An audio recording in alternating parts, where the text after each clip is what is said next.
Welcome back to Watch More Football. We're in episode 15. If you've been following along and not actually checked the episode titles, you might be confused, but it really is episode 15 this week. I've actually got it right for once.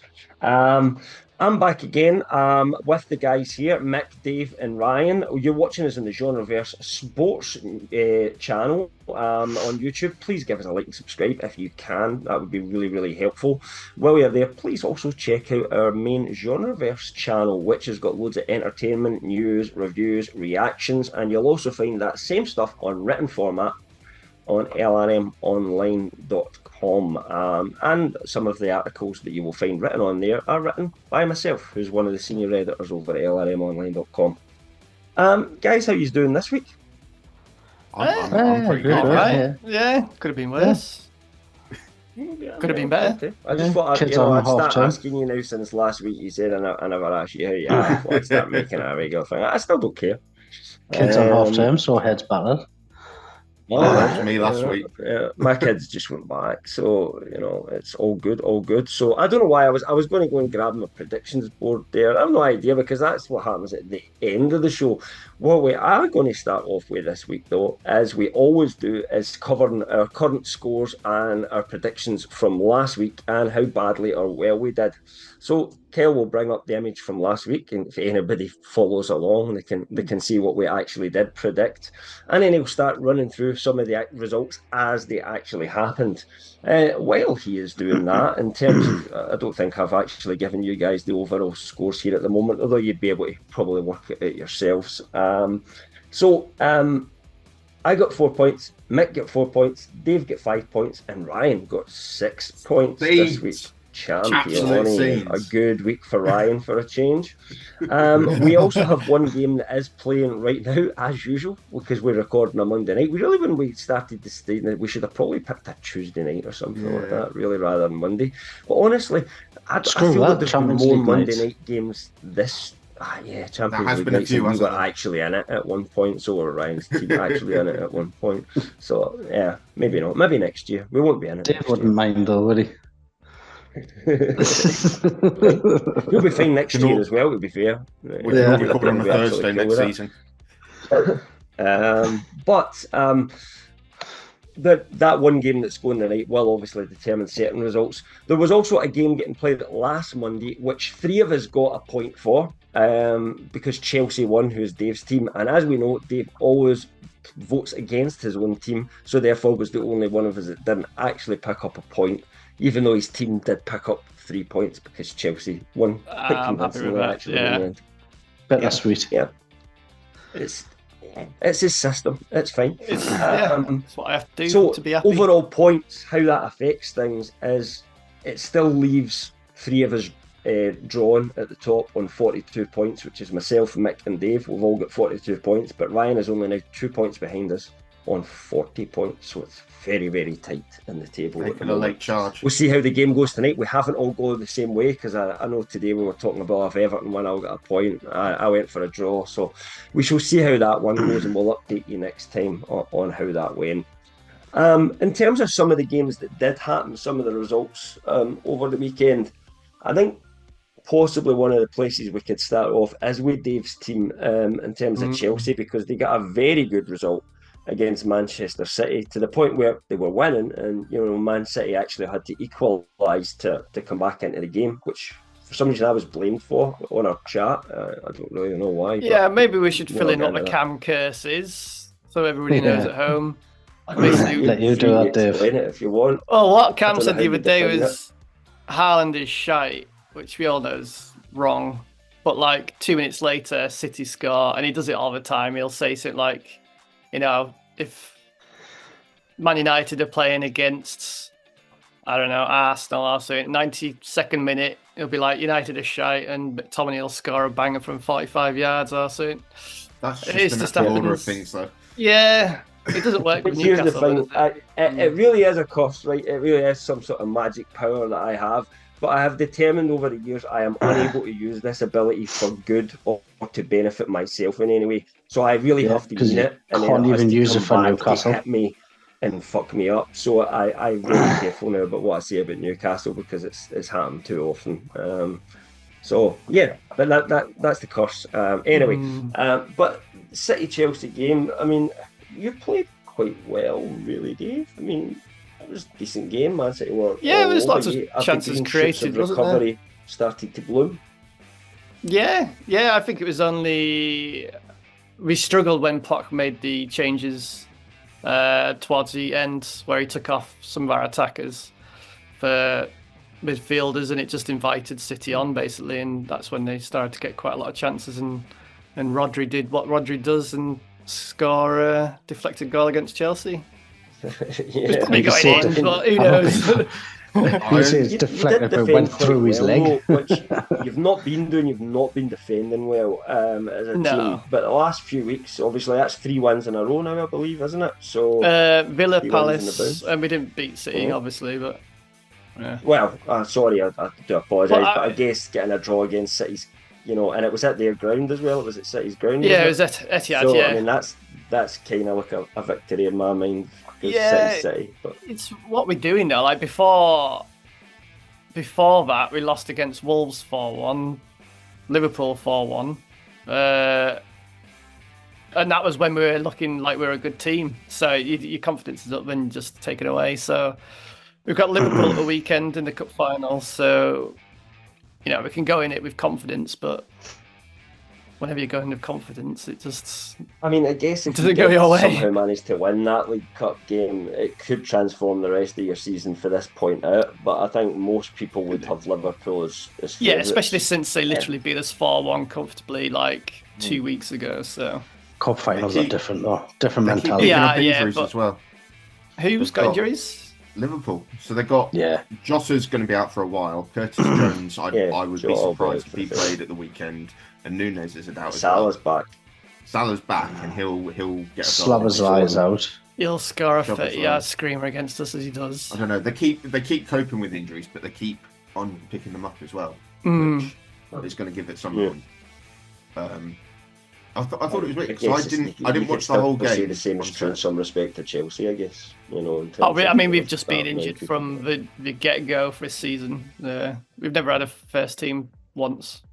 We're not. You've got Chilwell, you've got Nkunku, so you've got a few back now that you didn't have at the start. That you've lost a couple. I don't think Nkunku's game fit yet, though. He looks a bit off still, but. At least he's there. Yeah, he's only coming on as a sub, really. He's never really started. He was very. He made no impact whatsoever the other day when he came on. In fact, he looks quite lethargic. But I only watched the highlights. I didn't watch the full game. But I felt because obviously you've drawn against City twice now. I thought the first one was because you took the game to them in a way that not a lot of teams do. Whereas this one, you seemed a bit more compact and hitting on the break. Is that? Yeah, that's right. Yeah. I thought Disasi had a really good game. The only two ways to Disasi did, City, isn't it? Because if you do anything in between, they'll destroy you. So it's kind of either do exactly. And go full at them, or do a Newcastle and do rope-a-dope and then go up the park and score and hope it works. You know what I mean? So the only team that's really dominated City this season is Villa, I think. Yeah. About 1-0 win. Yeah. That was an unusual game. That was an unusual game. You actually felt at that point where... we didn't have Rodri, did they? I don't think we had Rodri. They did not. And as we've proved before, they tend to win. But they didn't win at the weekend. And actually, it's quite a big... Just tend not to lose. It's more important for them in terms of the result, Dave, than it is for you guys, obviously, because I think it'd be a push for you to even chase Europe at this point, to be fair. You're still 2 points behind us, even with that we draw and having a couple of victories in a row before that. But for City, it does have a big impact because it keeps them quite, it keeps that gap still between them and Liverpool, and it really kind of puts Arsenal ahead of them. So they're like third place in that three-way title fight at the moment. Does everybody still view them as the big favourites, though? Do you all still think they'd be the big favourites to win it at this point, or are they just not quite the same team this year? It depends what happens. What's interesting, though, is that so City and Liverpool are both playing midweek, and they both should win those games. But then City are in the league against Bournemouth on Saturday. Liverpool aren't playing this weekend because of the League Cup final, so it could actually be think, even if City win both the games, if Liverpool that's a win, game in hand, though, isn't it? Yeah, but it could end up that Liverpool is still like a point ahead of City, but with a game in hand on them, and with them still to play. So it's not quite yet. No. Rolling territory. You think it will come down to the games against each other, like Arsenal beat Liverpool, like get them back into it. It'll be depending on what happens between sort of City, and have still got Arsenal to play again, haven't they? They've only played them once this year, and they've got Liverpool to play again as well. Come the weekend, once City played, that's them and Liverpool have played the same amount of games. City could be, is it 2 points behind Liverpool, or the 5 behind at the minute? The 4 behind at the moment. Is it 4? So they'll be a point behind. So it'll be all down to when they play each other, I think. Which is in a couple of weeks' time, is it? Yeah, I think. Yeah, it's about 2 weeks. No, it's 2 weeks to the derby against us, and then I think. And is it the week after that? Yeah, I think it's Liverpool. Yeah. And to be fair, we'll talk about your team a bit later, and there's a little bit. We could absolutely be involved in the conversation, because we've got to play all 3 of them.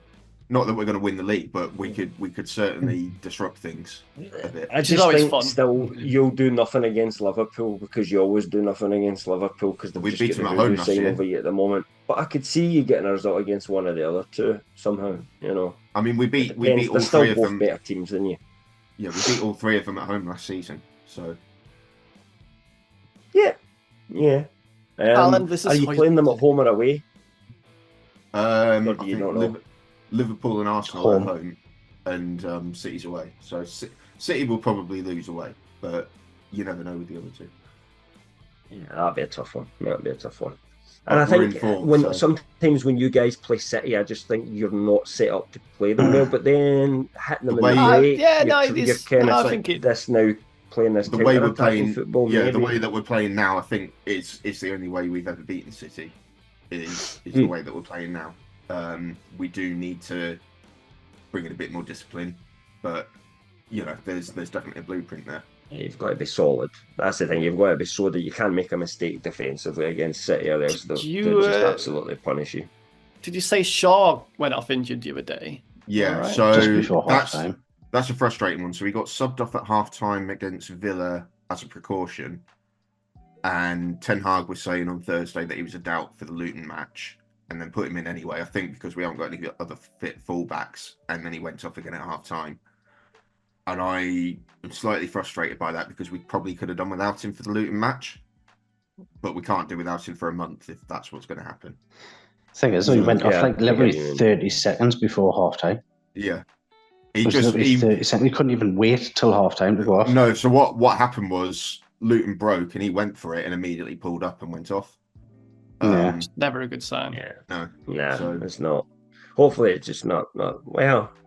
No, I don't give a shit. Hopefully it's something serious and it is for the rest of the season. I don't usually wish that in any particular. I mean, I know you're not bothered by this either, Cam. But England need him for the Euros as well, because England haven't got. I mean, that's what you're giving me here is more reasons why I would want this young fella who I don't know at all to have a career crisis at this point. I mean, it just means that would suit me quite well. So just means that Livermento might get a call. Chilwell won't get a call up. Livermento can't even get the Newcastle team ahead of Dan Burn. Yeah, I mean, there's something wrong there. There's something wrong there. I just don't know. Well, if that's the case, then Phillips shouldn't get a call up. He can't get in the West Ham team. Absolutely fucking shocking. Well, he took himself out of the West Ham team. I mean, should we maybe talk about the fact that David Moyes is under extreme pressure at the moment, because West Ham are doing absolutely crap. Supposedly, they were calling them out, weren't they? Right, but see if you look at the table, right, compared to last year where they were basically fighting relegation, right? But they went on and they won a European trophy. This year they're still in Europe and they are sitting, 3 points behind us or 1 point behind us? I thought they were ahead of us. 1 point behind. No, they're behind you. Yeah, 1 point ahead of us. 1 point behind us. And I think behind you. The issue is they've been absolutely shocking since. But the West Ham fans are really like, Moyes needs to go. It's the standard of football. He plays terrible football. You don't understand if you don't watch it. But I think Moyes' point is that he wins games. And if you look at West Ham in my lifetime, this is the best they've ever been. I have never seen West Ham really be this good. Well, not under Harry Redknapp, they would still get smashed every week. You know what I mean? All these managers that maybe had them playing entertainment football, they were still losing games. So you kind of wonder what the fans. The issue really is want, they're on a really bad run of form. They've been absolutely awful since Paquetá got injured, and they just don't have anything going forward without him. And for some reason, they're just leaking goals like mad as well. But they've got Europe next week, haven't they? So that could just that could rescue Moyes. But his contract's up in the summer, so I think they might maybe just sort of shake hands on it there. Yeah, I mean that's what I would like to see happen, because you don't do it now. Yeah, I think it's just stupid. I think for what he's done, and you look at what's happened to Roy Hodgson, but for what Moyes has done, he deserves to leave on his own terms for what he's managed to do since he's been at West Ham. I think he's done good. Considering they sacked him, replaced him, and then had to bring him back because the replacement was an absolute disaster. And he then went on and got them into Europe and won a European trophy. And I mean, what do you want? I'll be perfectly honest. And I don't have any particular love for West Ham, but when they brought Moyes back after Pellegrini, I did think, what's the point of sacking a manager? You know, if you just, it doesn't really matter who's in the dugout, you just need to bring somebody in. And there was a genuine period of that in the league, but he has actually, you know, made a decent fist of it since then and really improved them. I don't know whether he's maybe, as a manager, he's a bit out of touch slightly, but I think he picks good players, and I think he's decent players for the club. I don't know that he's out of touch. Not adventurous enough. Yeah, I don't know that he's out of touch. He doesn't ever come across as like grumbling about modern football or anything like that. He knows how to set a team up in a certain way. Moaning about sandwiches and things. Then, yeah, defensively usually very solid, aren't they? How's the bacon? Did you say? You said sandwiches. I said, "How's the bacon?" Did you say? How's the bacon? Did you say? Anyway, but yeah, we've conceded a lot of goals recently, and they haven't won a game this year at all. No, they haven't won a game in 2024. But you know, I look at the form they've went through and the form we've went through, and it's not that unlikely. So should we be getting? And there is some Newcastle fans, if we move on to us slightly, that are now saying, "Oh, Howe needs to go because you know he's not learning from his mistakes and blah blah blah."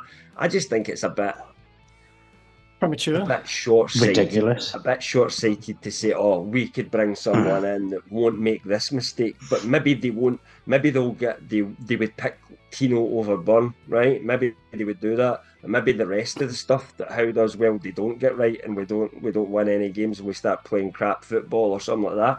I think people need to be very careful. Yeah. I mean, he's motivated that team to overperform. At the end of the day, some of those players were like, you wouldn't even get 10 just going to say that. If you tried to sell them when I was just going to say that. You know? Look at the transformation that he's done with likes of Joe Linton, Sean Longstaff, Jacob Murphy. I mean, I know we're constantly taking the piss out of him, but before the last month or so, Dan Burn was one of the best left backs in the league. He was. He was.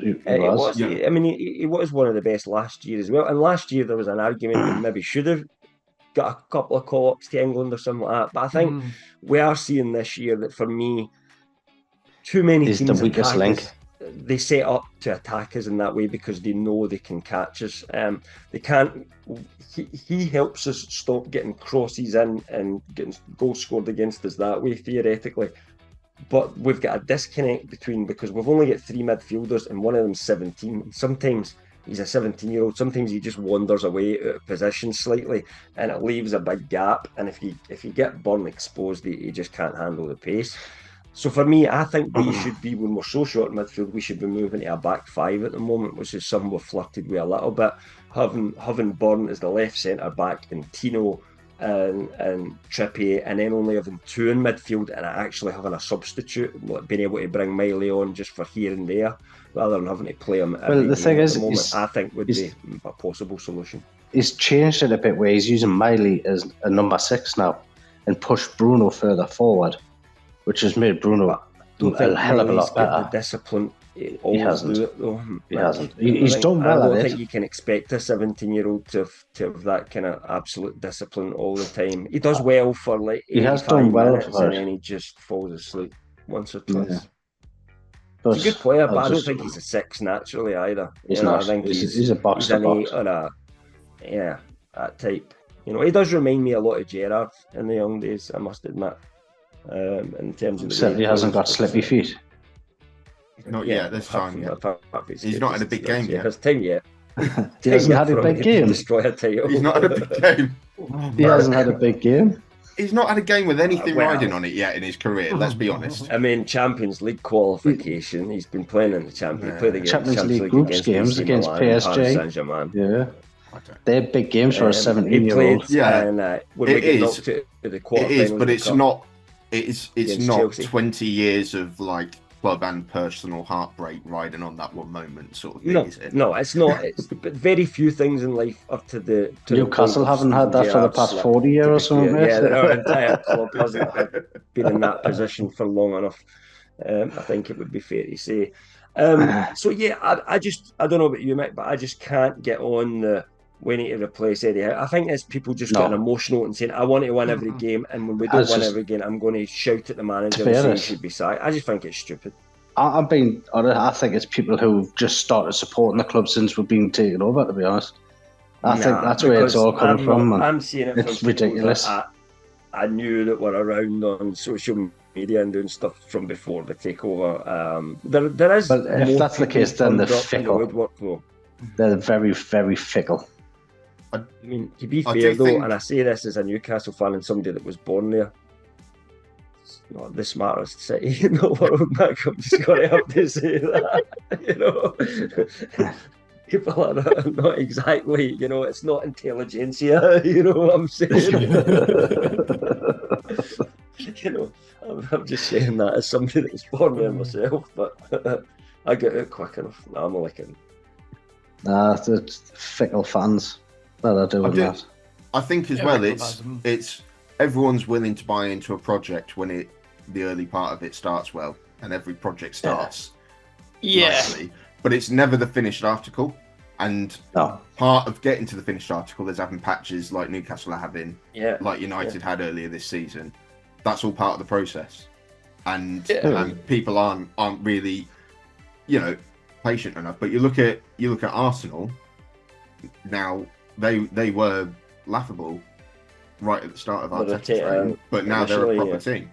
And he's been there 5 years now.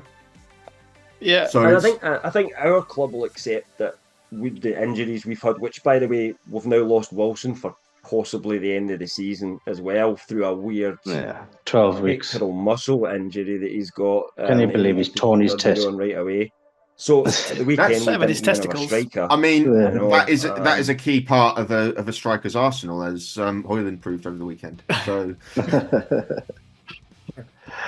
but I think you could say the last few games, maybe you could say it. It's not the injuries that we can all see the problem with Burn, and yet Howe's kind of. It's not just Burn, though, is it? It's the midfield. Is a bit disjointed since we lost Jordan. I think because we've not got anybody to bring into midfield and we're only using those three, I think sometimes they're good for 80 odd minutes and then they just fall asleep and they leave a space. And by the weekend, we should have Joe Willock back and Isaac. Maybe bench.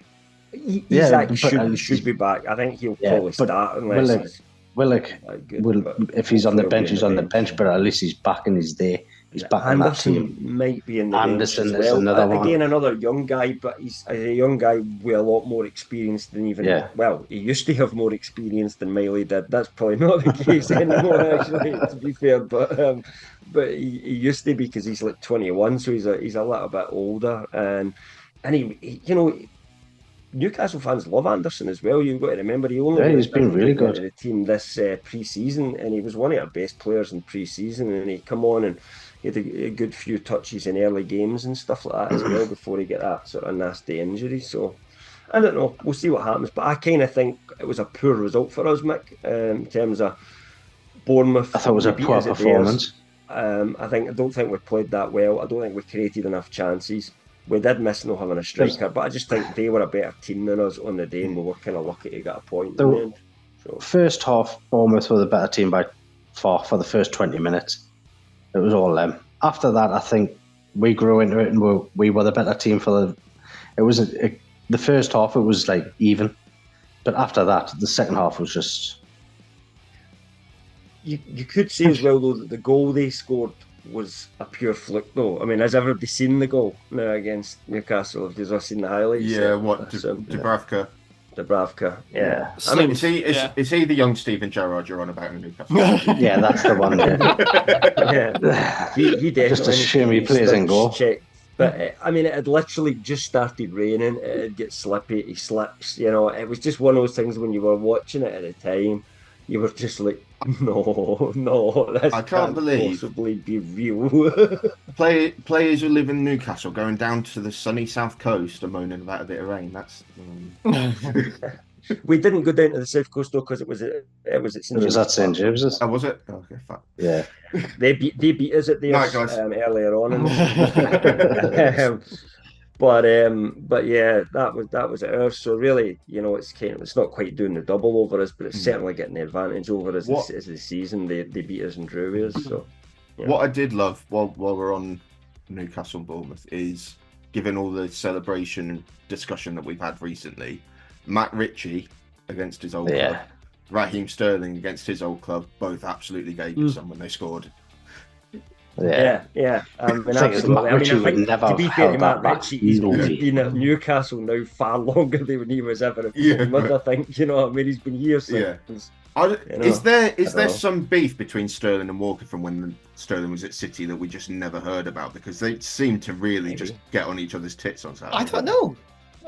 There's never been any issue at England, but then they're in the same team, so you know. I don't know. Like just that, like recently, just mustn't like cheaters. Maybe he just thinks he's a diving prick, like everybody else. You know, City were a bunch of diving pricks, weren't they? Yeah. I mean, just Sterling doesn't like cheaters, I don't think.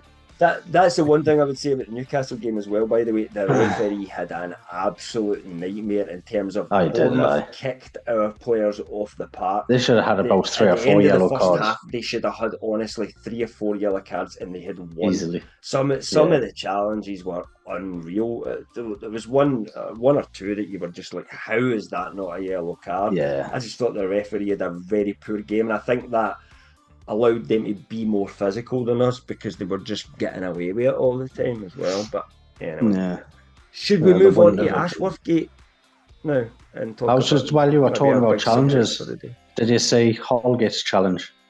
Oh yeah, that was awful. Absolutely terrible. And his reaction afterwards, like, what you blowing me up for? And all the Sheffield United fans saying to the referee, "You're not fit the referee." It's literally the worst. Stoke all over again. Yeah, but the ref gave him a yellow card to begin with. Yeah. With VAR, they went, hang on a minute, go and have a look at that. Yeah. And he went over and went, game was that in, sorry? Red. It was Sheffield United versus Brighton.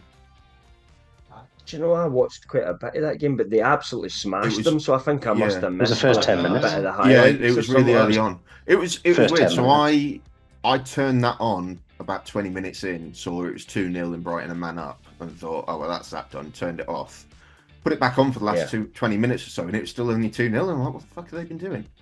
But then I remember looking at it again when I was watching the highlights, and suddenly it was saying 5, and I'm like, what? I remember. I don't know whether I remember for I never heard the goals get in, but for the fourth goal.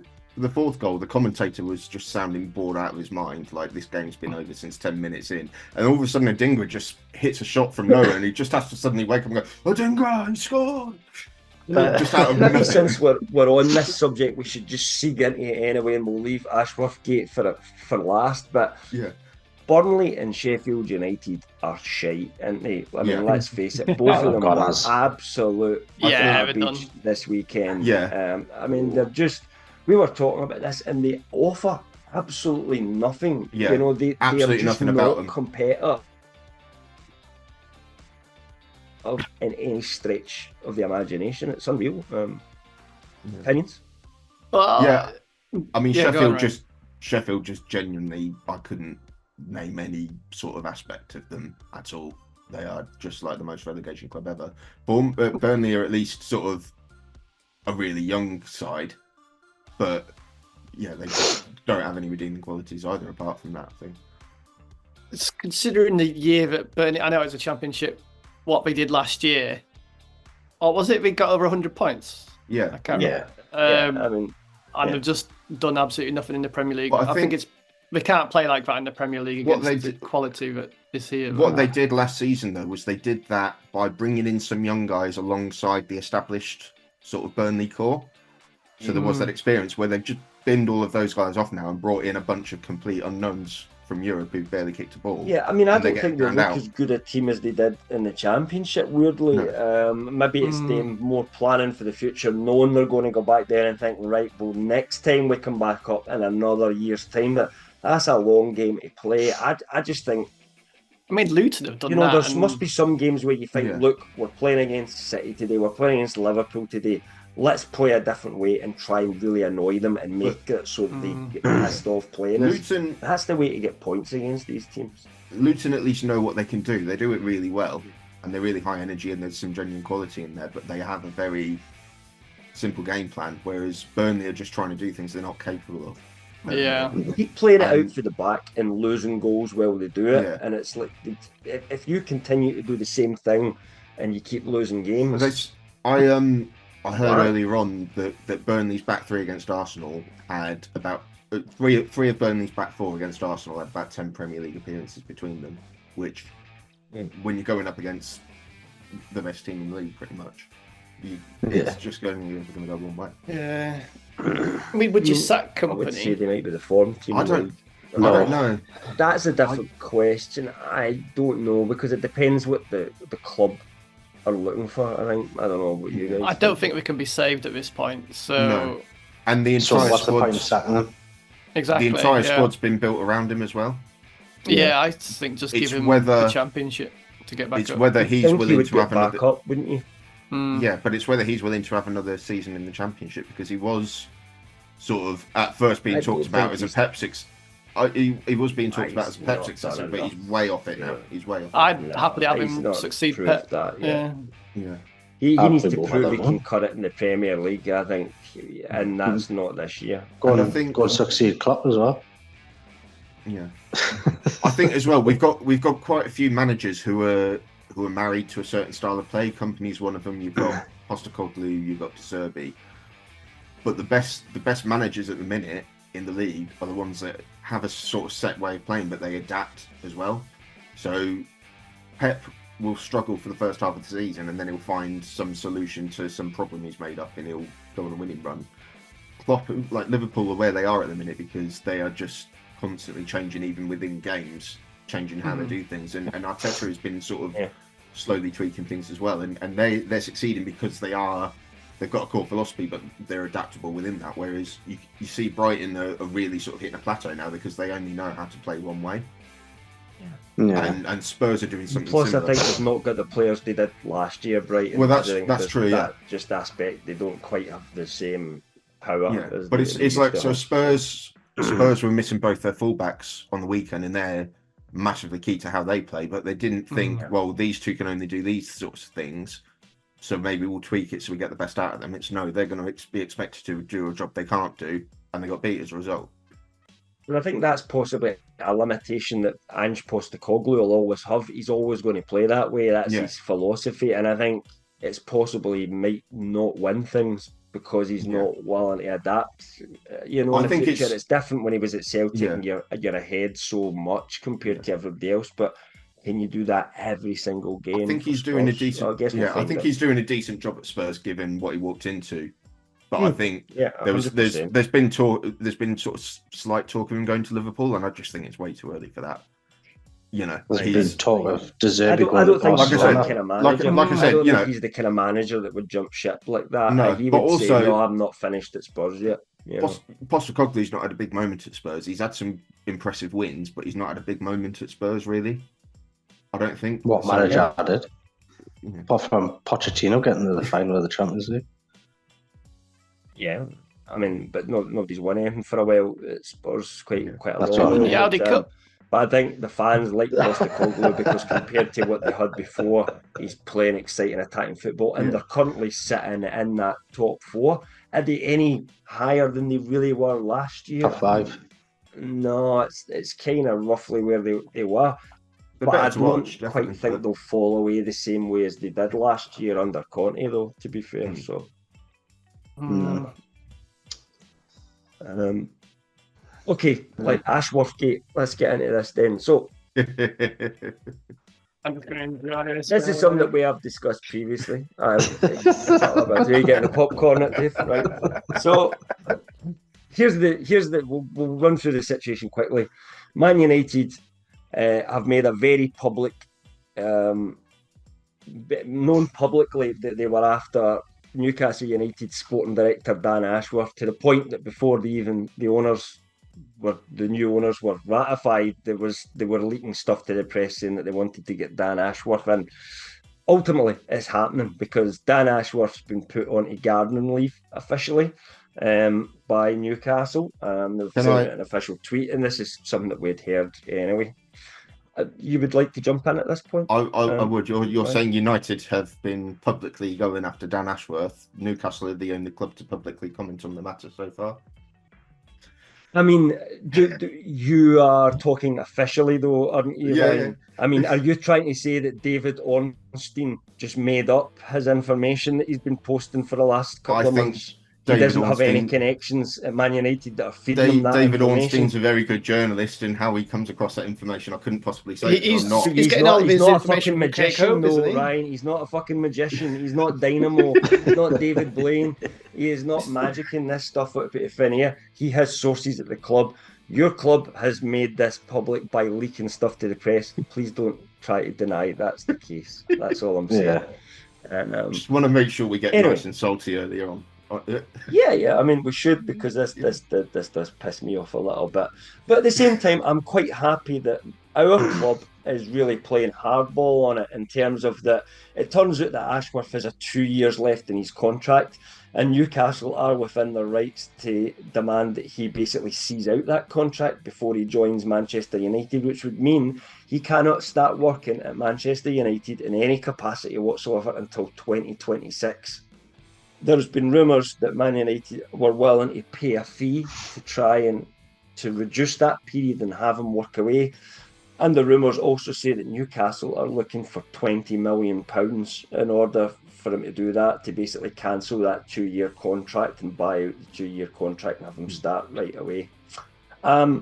I'm quite pleased that we're playing hardball in this, but I'm quite frustrated by the amount of Man United fans that I've seen online starting to complain about it. Like, Newcastle are mean, nasty people that are just not letting them have their way.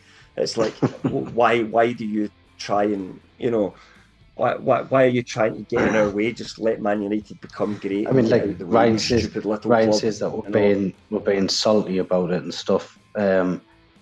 There's also Man U fans being salty about us putting him on garden leave by saying, all right then, you just pay him his wages while he gives us information on the down low.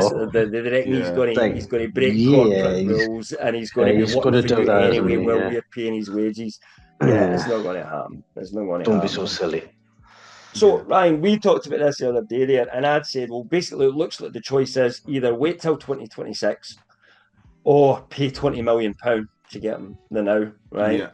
And your reaction was, fuck that, we should maybe go and get somebody else then, because none of those options sound particularly good. But as I pointed out, it's too late for that now. He's already been put in gardening leave, which means your club have guaranteed him they want him. They've told him, we're going to either wait for you or pay for you. We absolutely want him, and we know that Ashworth basically has to leave. That's why he's been put on gardening leave. But we don't know how far negotiations are, so we don't. What I would say is it sort of sets the tone for how we're going to do business under Ineos. If we say, we really want Dan Ashworth, and we want him so badly that we're going to make a terrible business decision either way, either paying a shitload of money for a boardroom member or waiting 2 years to have him. Both those are terrible decisions. If we do that just because he's our number one target, it's clear we're not doing anything differently to how we would do under the Glazers. That's how we ended up with 70 million for Højlund, how we ended up with 80 million for Anthony. Laundry list of that, 75 million for Sancho. We don't have any. The meme that I made the other day there, by the way, the blue pill and the red pill. So people can see the situation. We're making those big overpriced buys because we don't have a plan B. We paid 60 million for Mount that we probably didn't need to because we didn't have any other options about any other options for the midfield. If we do this for Dan Ashworth, it's the same thing. Whereas, we don't know what offers on the table for Dan Ashworth. We don't know whether he's signed a contract. I would imagine. I don't think he can legally have signed a contract. He could have made a verbal agreement. I think at this point. I think if Dan Ashworth is this amazing football director that we all think he is, I can't imagine that he would have played his hand that badly if he didn't think that there was some wiggle room either. But what I'm saying is, if those are the two options, we need to move on to somebody else because. If we don't, we're going to have no leverage in any sort of transfer. I don't think that's happening, Ryan. I think you've committed to it, and I think the only reason he's told Newcastle, yes, I want to move now, and this has come before you've made an official approach, apparently, to us, is because you've been speaking to him and you've told him he's your man. It's not tapping up. There's no regulation. There's no tapping up.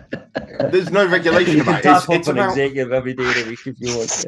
It's like so. My wife's leaving her job and she's been doing training for a new job on the side, and she was like printing shit out at work. She's on her last couple of days this week. There's no tapping up. Her new job didn't make an approach to a current job and say, "Well, would you mind?" Look, it happens in normal business. I didn't get a big enough bite with that one. Hang on. But there's not even rules for coaches on that. Actually, you can tap up a coach as well. But I mean, let's be honest. We say that there's not supposed to be any tapping up for players, but we all know it does happen. Every club goes to find out if the player's interested before they make an official move. It just happens every time. So I guess from my point of view, it's disappointing to lose Dan because we had that stability there, and we now need to go and get somebody else because no matter what, he's gone from Newcastle. That's him. He's out. Yep. From yesterday, he's gone. So what I'd be interested to know, and he's clearly got a massive body of work before he joined Newcastle. But what do you guys think he's done well? I know he's only been there a year or so. What do you guys think he's done? He's been with us for 2 years. 2 years. And let's be honest, who's he really brought in that stands out? Anthony Gordon. Liso. Isaac.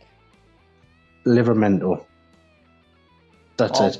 He's brought in terms of Botman. You can't give him Botman. Hang on, Ryan. You can't give him Botman because we tried to sign him in the January before Ashworth was even. Yeah, he wasn't involved. So you can't give him Botman. It doesn't matter whether he was involved in the negotiations. So he wasn't. He's brought in Grant Cuyol, who has had 2 loan spells that have been absolutely terrible.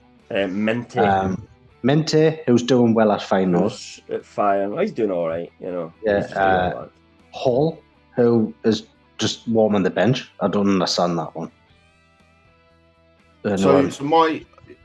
Obviously he's got sort of overall charge of the footballing things. He's not like the head of transfers. He's the head of football as a whole. So what systems has he brought in? What systems has he brought in? Who's he brought in underneath him? That sort of thing. That's the thing is we don't know, Ryan. Yeah. We don't know because you don't see that side of a football club. You just that's what I was saying the other day. There, it's like. It's like the commercial side of things, and I think it's a bad thing that we're losing him because the media tell me it's a bad thing that we're losing him. But would I see actually him do? You can't put your finger on it. But the media would tell you it's a good thing that Calvin Phillips is going to the frigging Euros. The media would spin that. Do you know what I mean? The media want you to think what they want you to think. I mean, that's true, but all I'd say from a United perspective on that is that we've been quite a big advertisement for what happens when you don't have good people in those positions. When Ferguson retired, director of football was still a fairly new concept. Basically, Fergie was director of football and manager at the same time, and he had David Gill as the CEO, and they basically were a team and they ran everything. They both left at the same time, and we were promoting people from within the club who had no football experience, no knowledge of football. We kept going with that for 5 years with no real plan. We then started talking about bringing in a director of football, and even that took about 4 years, and that was just an internal promotion of John Murtagh. And it's been very short term. And we, so United fans are being quite uppity about this because we've experienced not having competent people in boardroom level for the last 10 years. I get that completely. My question would be though, Ryan, given the blue pill, red pill scenario, which is what it looks like, now maybe they'll be able to negotiate that down and get a slightly lower price, but there will have to be some sort of financial compensation. I mean, at the end of the day, we had to pay Brighton $5 million to get him just 2 years ago, and we had to put up with 6 months gardening leave because that was his contract. And as I said, when all this came rumoured at the time, I said this will be very tricky for Man United to pull off, and that's what I meant, because the club kept saying we are very secure in the contract that we've got this guy under, and it turns out it is pretty much ironclad, and it's actually a 2-year thing. And I just think if Man United knew that ahead of time, they must really want him and be prepared to do those things, or else why go down this process? Because if the first time they spoke to Ashworth, they'd have said, right, what's the situation? What's your contract? He'd have told them it's 2 years, here's the situation. So he'd have told them all that, and they've still went, yeah, we still want you. And they must have done that, or else he wouldn't have went to Newcastle and said, yeah, I want to join Man United. Yeah. So what I would say is the fact that it's got this far says to me that there is some wiggle room beyond 20 million or 2 years. There is a compromise to be reached, because let's say it goes down to 15 million in 6 months. I think that would probably be more acceptable. I think that would probably be worth it. What I would say is, but it means the entire way summer. That's fine. He's not going to be there for summer anyway. Even if he starts today, he's not going to change anything. Even if he starts right now, he's not going to change anything in time to make any real difference to the summer. I don't think. You could say, and we're looking at it long term. I don't like any of these targets. Let's start again. You don't know. Maybe you just haven't done any work on transfer targets. I think. So the issue is we've got a massive scouting network and a massive scouting database. What we don't have is a good decision-making process. We don't have a scout saying this guy's a brilliant player, and the manager or the sporting director above him going, yeah, brilliant, let's sign him. And being able to do that, it's got to go through the manager, it's got to go through John Murtagh, it's got to go through Richard Arnold, it's then got to go to the Glazers who are sipping martinis in Miami somewhere. We don't have that streamlined process, and that's what Dan Ashworth's going to be in to do, but he's not going to be able to do that between now and July. Yeah. So I'm not really bothered for the next 6 months. I'd quite happily, even until this time next year, because January is not a window that we'd ever do any good business in either. I'm quite happy to sort of maybe they say having year, geared up, but pay 10 million or something like that. Maybe that's more acceptable or something like that. I think as long as I don't like the two options you're presenting, but I would say I don't think it gets this far unless Jim has got a whiff of a deal, because that's how he's been this entire process. Like if he goes up in the bidding process against Qatar, he didn't chuck the towel in. He was like, I can find an angle here, and he did. He found the only angle that was going to get the sale over the line, which was taking the 25%. He wasn't hard to work out what was going on. I mean, Cavi Solikol was telling you what was happening with the Glazers and what they wanted to do. So Jim Ratcliffe had today was watch Sky Sports News, right, to find out what the way the land was laying. I mean, you're making this out like Jim's come in and he's been a revelation so far. All he's done is put money into the club and fuck all else. That's what he hasn't. Done. I mean, he hasn't put any money in yet. He hasn't put any money in yet because the shares on his. So what I'm saying is, you could say he went for involved in the Barada thing, but yeah. But it's you look at Tar coming in with Full Sail and unlimited money, and he's managed to carve out himself a deal from that. He's managed to get Barada out of City to be the new CEO. I don't think that he gets Dan Ashworth to hand in his notice without some sort of pathway to a deal. And what that deal is. Apparently, he's a pally with Brailsford and wants to work with him. But Dan Ashworth was the whole point. Dan Ashworth's and he not won't daft. be as hindered by FFP at Man United. Dan Ashworth's not daft though. And he's close at home. he's not going to hand his notice in just because his mate tells him to, you know. No, he's got, but you know, it's not as if he's going to Scunthorpe just because he's mate told him. You know, I mean, he's going to Man United. You know what they are. The rumor is he's not having as much control at Newcastle as what he would like, and Man U are offering him that as well. I don't really understand how.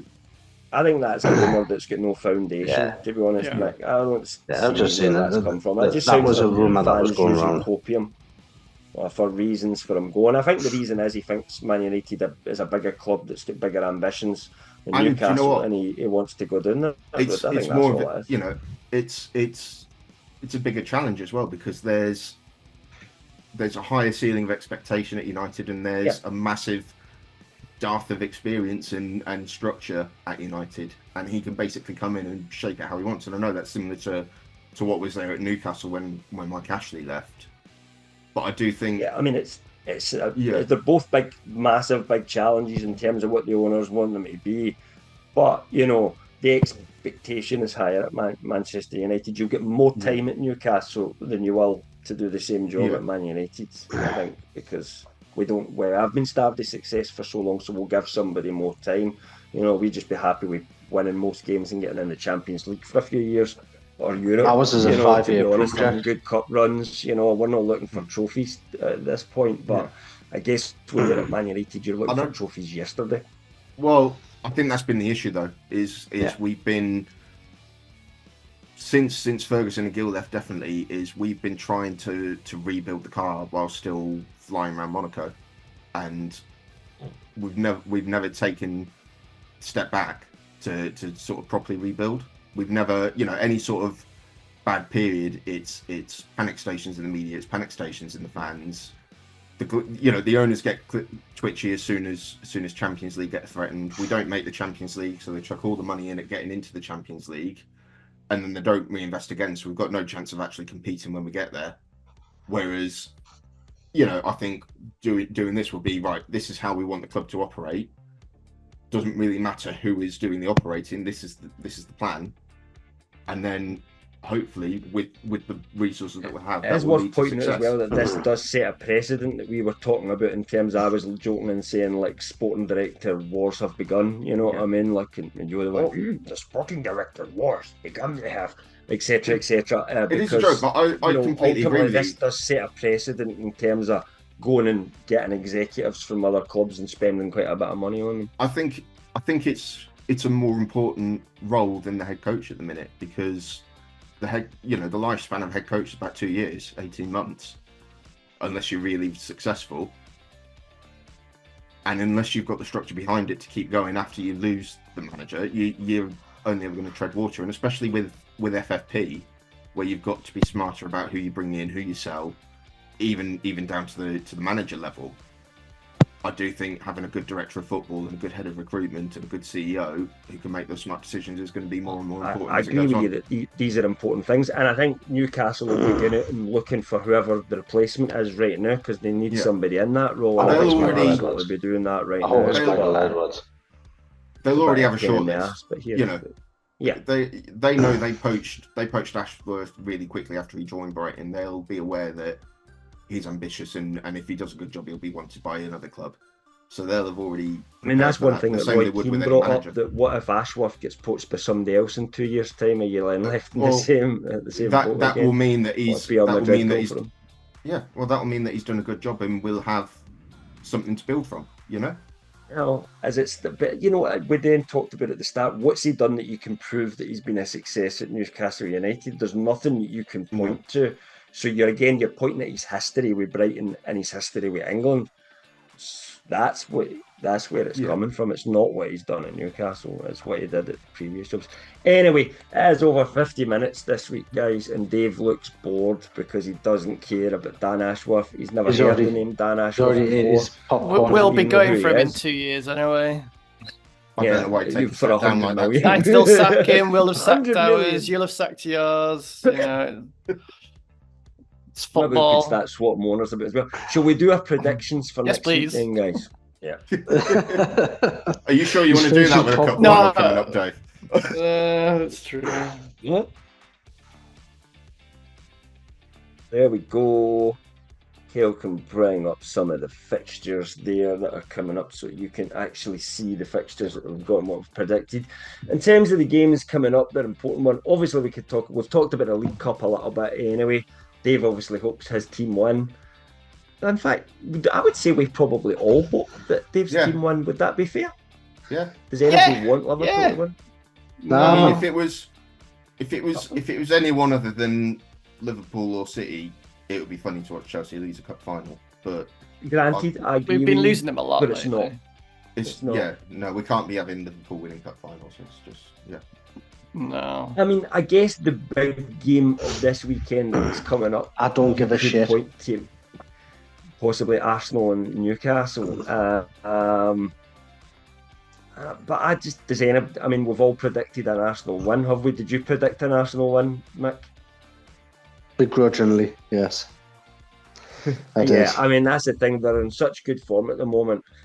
I don't actually think that's such a big game, and it's done it. I just expect them to get a routine 3 points against us, to be perfectly honest. So I think it's. I hope we shithouse them. Yeah, I think it's a big game because of what happened in the other one. And And if you want to know what happened in the other one, go watch our first episode of Watch More Football. Because episode 1 of Watch More Football. That's the one to go watch, because it was quite hilariously funny. But I'd absolutely love that if they get riled up and we get riled up, and it's suddenly it just puts a bit between our teeth and it turns into one of those horrible, nasty games, and we got a controversial winner against them or something like that. I'd love it, but I just don't think it's written. It's written in the stars. Joe Willock's first game back comes on for the last half an hour and he scores the winner in the 90th minute. I'd love to see it, but you haven't predicted that yourself, Mick, so that a lot of other good games that we'll probably watch when they're on the telly, but nothing that jumps out as you as being massive, I don't think. I don't think it's massive implication-wise, but I think Bournemouth City could be a good game, especially because it's at Bournemouth. The way they play, I think they've got this sort of play style and the players to maybe hurt City. So Man Fulham could be a banana skin. I think United Fulham could be alright. United Fulham's going to be chaos, but that's just because that's how we play at the minute. It's just fun. Normally, I quite like to predict Man United getting draws or defeats, to be honest, but I just think they'll beat Fulham easily. I don't think Fulham travel that well. So, and actually, we've got a decent record against them recently. They've not been massive wins, but we've got past them pretty regularly since then. They're one of those teams that just sits there doing not being noticed, and then they come up every now and again and get a strange result where you remember they're in the league.